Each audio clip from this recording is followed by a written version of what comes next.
టక్ టక్ నీకు తెలిసిన ఓ 10 మంది కార్ పార్టీ ఎమ్మెల్యేల పేర్లు చెప్పమంటే పార్టీలున్న పెద్ద పెద్ద లీడర్లు ఓ 4-5 పేర్లు చెప్పినాక ఎమ్మట్లనే హుజూరాబాద్ ఎమ్మెల్యే కౌశిక్ రెడ్డి పేరు యాదకొస్తుంది.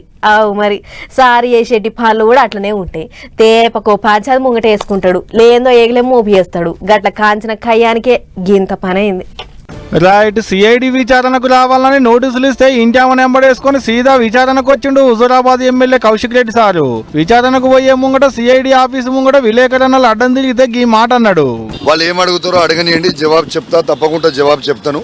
వాళ్ళు ఏం అడుగుతారో కూడా వింటాను.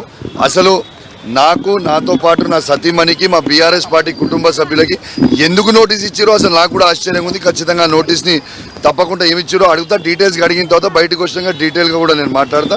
అగనట విచారణకు ఎందుకు పిలిచిరో ఏం అర్థం కావట్లేదు అట. లోపలికి పోయినాక వాళ్ళు ఏం అడుగుతారో విన్నాక బయటకు వచ్చినాక మళ్ళీ అన్ని పులాగా చెప్తా అనుకొచ్చిండు.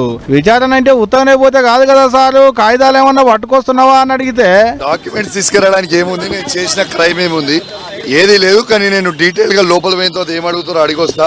అది ఇన్నరా, చేసిన నేరం ఏముంది, పట్టుకొచ్చేందుకు డాక్యుమెంట్లు ఏముంటాయి అంటుండ అన్నట్టు. ఏం తక్కువ 2 గంటలు ఆలుమొగలతో మాట్లాడిరు సిఐడి ఆఫీసర్లు. ఇంతకు పంచాయతీ ఏంటంటే హుజూరాబాద్ నియోజకవర్గం వీణవంకల ఏటి సమ్మక్క సారలమ్మ జాతరకు ఇంటోలను కార్యకర్తలను ఎంబడేసుకుని పోతుంటే కొంతమందితో పోవద్దు, కావాలంటే ఇంటోల వరకు పోమని పోలీసు వాళ్ళు అంటే చల్ నన్నే పోనీయరా అని రోడ్డు మీదనే కూర్చుండు ఎమ్మెల్యే గారు.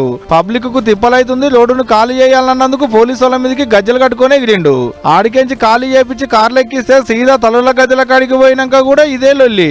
గిట్లా రోడ్ల మీద ట్రాఫిక్ కు తిప్పలయ్యేటట్టు చేసిండు, పోలీసు వాళ్ళను ఇష్టం వచ్చేటట్టు తిట్టిండు, జాతరలకు వచ్చినాక గాయి చేసిండు, భక్తులను భయపడేటట్టు చేసిండు అని కేసులు పెడితే గా కేసులు అయ్యాల విచారణకు పిలిచిలు అన్నట్టు.